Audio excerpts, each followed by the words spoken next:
Ele de fato morreu pelo meu pecado, ainda que eu não estivesse lá. Mas alguma coisa aconteceu naquele período para que ele fosse conduzido à morte. E aí é que nós hoje, em que nos declaramos pertencentes a esta fé, não conhecemos o que levou Jesus à morte. Não sabemos o que de fato matou Jesus.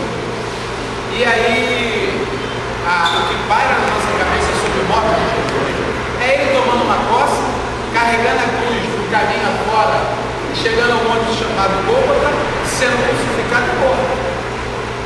É o que nós temos na nossa cabeça. E é isso que nós temos. Porém, a via cruz de Jesus não foi esse momento de posse de carregar a cruz e morrer lá pendurado na mesa. Foi isso, somente. A via cruz de Jesus, ela começa na tentação dele. Ali começa a via cruz de Jesus, quando ele é tentado por Lúcifer. Quando Lúcifer aparece a ele e diz assim: tu não és o filho de Deus? Ele fala assim a ele. Como quem diz assim: se tu julgas que é, ou se tu é quem tu pensa que é, faça com que essas pedras se transformem em pão. E ele rejeita aquela situação, porque de fato, hoje é uma dificuldade muito grande para falar do Jesus homem que ele da igreja, no meio dos que comungam com a fé. Mas Jesus era homem, assim como nós o somos. O que difere a nossa pessoa de Jesus é a questão daquela alma ter sido uma alma pertencente à Trindade. E aquela alma sendo pertencente à Trindade, ele de fato era Deus, mas deixou de ser Deus, e essa alma incorporou em um soma como o seu, num corpo como o seu é. Porém, dentro daquele ser não havia pecado. Agora, fome, desejo, vontade, tendências, pulsões, tudo existia nele, porque ele tinha a estrutura que você tem. Porém, a psique do sujeito optava por não ceder aquilo que nós comumente cedemos.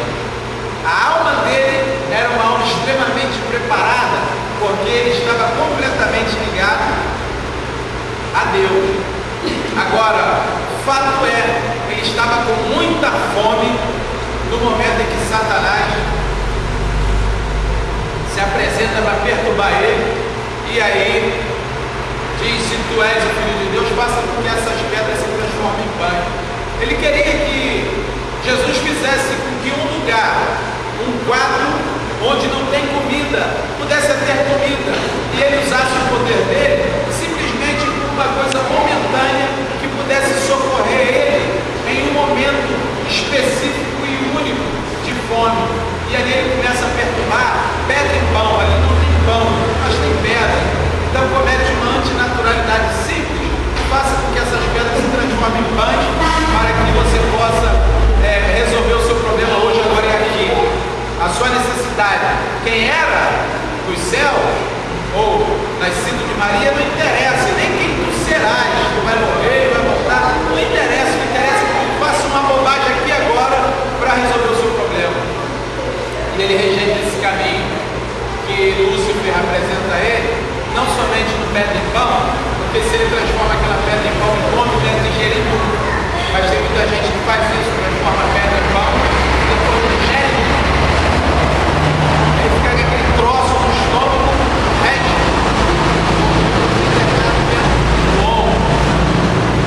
E ele propõe uma outra situação. Se tu és o Filho de Deus, lança-te daqui abaixo, porque está escrito: aos seus anjos dará ordem a teu respeito, para te guardar em todos os teus caminhos, eles te sustentarão com as suas mãos, para que não tropece o teu pé em alguma pedra. Jesus precisava alcançar o povo, e ele escolheu esse caminho aqui, esse caminho da comunhão, o caminho do assentar-se à mesa. Ele não queimou as etapas. Hoje eu falei sobre isso, que a natureza, ela respeita as etapas da vida. Existe uma sincronia muito grande na natureza. Você planta uma parreira de uva, ela só vai dar o fruto na estação certa. E ela só vai dar um fruto em uma maturidade, uma estruturação. Aí ela vai dar o fruto. E nós também somos pertencentes a essa natureza, porque fomos criados junto com a mesma. Nós queimamos todas as etapas. Nós não respeitamos as etapas. Você pode ver que o sol nasce, a noite vai embora. O sol vai embora, a noite chega. Todo dia um sincronismo tremendo de estrela. A lua crescente, ela sempre aparece no momento certo. Quando ela se conclui na luna cheia. E assim sucessivamente os seus ciclos posteriores, dando a sua continuidade. Agora o ser humano ele sai queimando tudo. Satanás queria que Jesus queimasse as etapas de comum aos seres humanos. Ele disse assim: se tu és o filho de Deus, lança-te daqui abaixo, porque está escrito. Ele queria não que Jesus entrasse pelo caminho da simplicidade sentando à mesa, até porque Jesus, quando ele come com a prostituta, um publicano, toda sorte de pecadores, ele está apresentando uma inclusão social em meio a uma sociedade que rejeitava esse povo. Isso era claro que ele rejeitava esse povo. Então Jesus, pelo meio da comida, que no qual aquela turma rejeitava, ele fazia uma inclusão social dos demais e vivia esse momento de satisfação, de alegria do corpo físico. Ele vivia com os seres humanos, partilhava com os seres humanos. Ele não era um ser espiritual.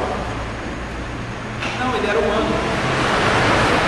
E essa cidade dele, se ele conquistava a amizade de alguém, seja lá quem for, seja rico ou pobre, porque Lázaro tinha um sepulcro, e não era qualquer um que tinha sepulcro. Logo, Marta, Maria e Lázaro tinham uma condição financeira bem elevada.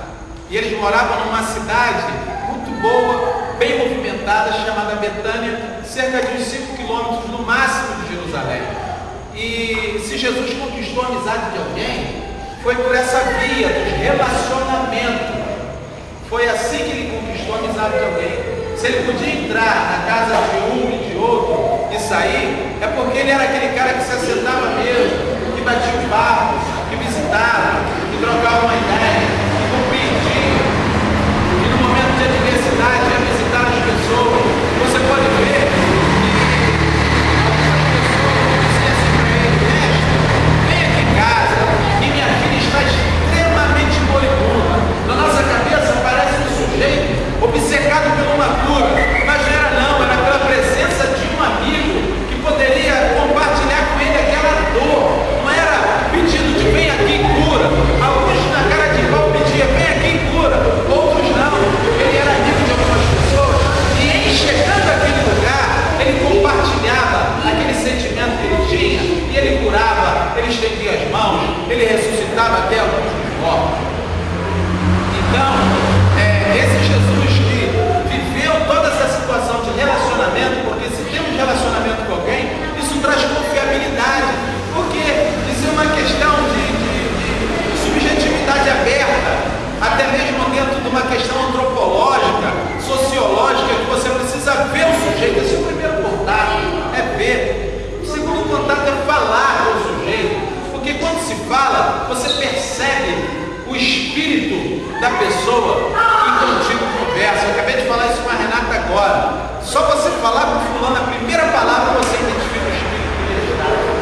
Porque você conhece o sujeito, você sabe quem é com relacionamento, é com a conversação, é com o bate-papo, é com o dia a dia, que aquela coisa começa a se aproximar, se aí, e se houver afinidade, haverá. Se não houver afinidade, não houve afinidade.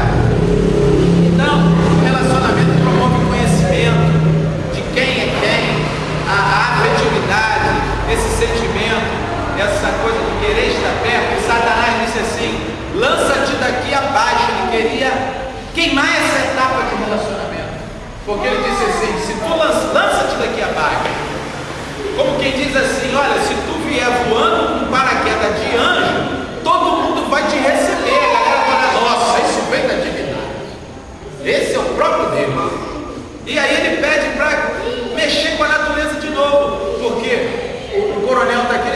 também sobre gravidade, pelo fato da profissão, tem que cancelar a lei da gravidade. O cara pular lá de cima e não morrer aqui, ele está dizendo assim: cancela a lei da gravidade, meu irmão, e vem pairando.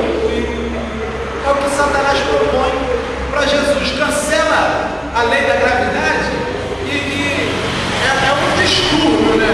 Eu sempre falo isso, é um distúrbio fenomenológico. O cara vai cancelar a lei da gravidade e vai fazer o cara vir flutuando, e ainda falou assim: ó, traz Miguel e Gabriel para ser teus cúmplices.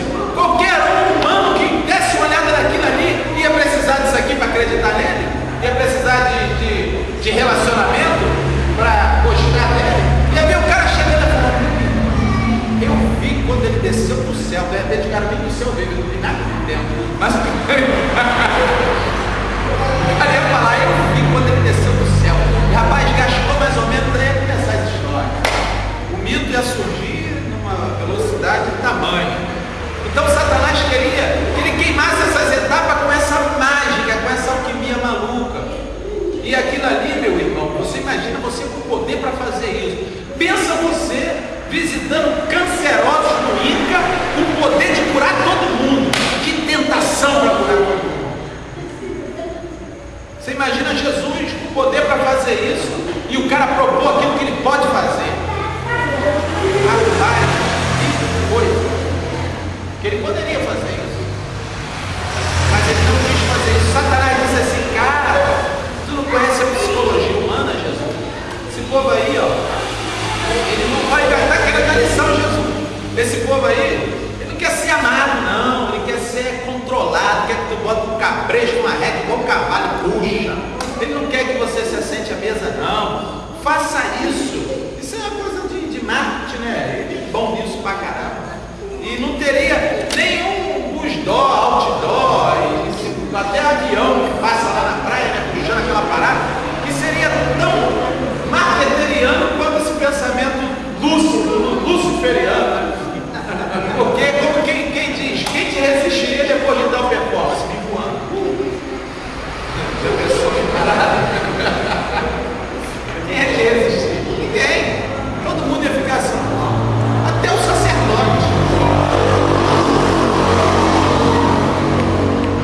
Jesus não aceitou isso. Quando ele disse assim: tudo isso te darei, se prostrado me adorarem, ele também está ali perturbando a pessoa de Jesus. Jesus não aceitou nada disso.